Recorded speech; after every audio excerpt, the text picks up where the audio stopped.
Hi friends, welcome back to our channel. Friends, నా పేరు నిఖిల్. మీరు చూస్తుంది BNY education updates YouTube channel. Friends, ఈరోజు సరకతోడతో మేము ముందుకు రావడం జరిగింది. ఫ్రెండ్స్, ఇవాళ వీడియోలో వచ్చేసి టాపిక్ ఏంటంటే తెలంగాణ ఎంసెట్ ఎగ్జామ్స్ వచ్చేసి ఎప్పటి నుంచి పెడతారు ఏంటనేసి, ఎగ్జామ్ డేట్ ఇప్పుడు ఏంటనేసి ఈరోజు వచ్చేసి ఒక అప్డేట్ అనేది రావడం జరిగింది. అప్డేట్ గురించి మీకు చెప్పడం జరుగుతుంది. అది డేట్ కూడా నేను చెప్తాం. అదేవిధంగా ఇటువంటి లేటెస్ట్ అప్డేట్ నోటిఫికేషన్ కోసం ఇంకా మన ఛానల్కి సబ్స్క్రైబ్ చేసుకోవచ్చు. వెంటనే సబ్స్క్రైబ్ చేసుకొని పక్కన ఆల్లో పెట్టుకొని, అదే కింద వచ్చేసి మన యొక్క Telegram group, WhatsApp group links ఉన్నాయి, జాయిన్ అవ్వండి. అదేవిధంగా ఇంకా డైరెక్ట్ టాప్లోకి వెళ్ళి చేద్దాం.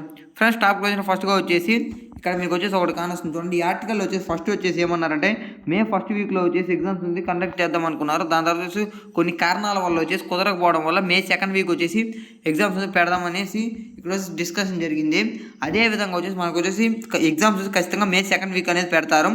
అదేవిధంగా వచ్చేసి మనకు వచ్చేసి మొత్తం 5 days వచ్చేసి ఎగ్జామ్స్ అనేది జరగడం జరుగుతుంది. ఓకేనా, ఫస్ట్ వచ్చేసి 3 days వచ్చి ఎంపీసీ వాళ్ళకి, దాని తర్వాత 2 days వచ్చేసి బైపీసీ వాళ్ళకి మార్నింగ్ షిఫ్ట్ ఆఫ్టర్నూన్ షిఫ్ట్స్ అనేది ఉంటాయి. అదేవిధంగా వచ్చేసి మనకు వచ్చేసి మన యొక్క ఇంటర్ బోర్డ్ ఎగ్జామ్స్ అయిపోయాక మధ్యలో వచ్చేసి 45 or 46 days వచ్చేసి గ్యాప్ వస్తుంది. ఆ గ్యాప్లో వచ్చేసి బాగా వచ్చేసి ప్రిపేర్ అనేది కూడా అవ్వచ్చు ఫ్రెండ్స్. ఓకే, ఎంసెట్ ఎగ్జామ్కి. అదేవిధంగా మనకు వచ్చేసి ఇంకా కన్ఫామ్గా మే సెకండ్ వీక్ ఈ తేదీ నుంచి ఈ తేదీ దాకా, ఈ తేదీ ఇన్ని గంటలకి టైమింగ్ మొత్తం వచ్చేసి కన్ఫర్మ్ షెడ్యూల్ వచ్చేసి ఇంకా రాలేదు. వచ్చినప్పుడు మన ఛానల్లో ఖచ్చితంగా అనేది వీడియో అప్లోడ్ చేస్తాం. ప్రతి ఒక్కరు ఛానల్ సబ్స్క్రైబ్ చేసుకొని పక్కన ఆల్లో పెట్టుకోండి. అదేవిధంగా ఇది ఫ్రెండ్స్ ఈ video. Thank for watching. Nice day. జై హింద్.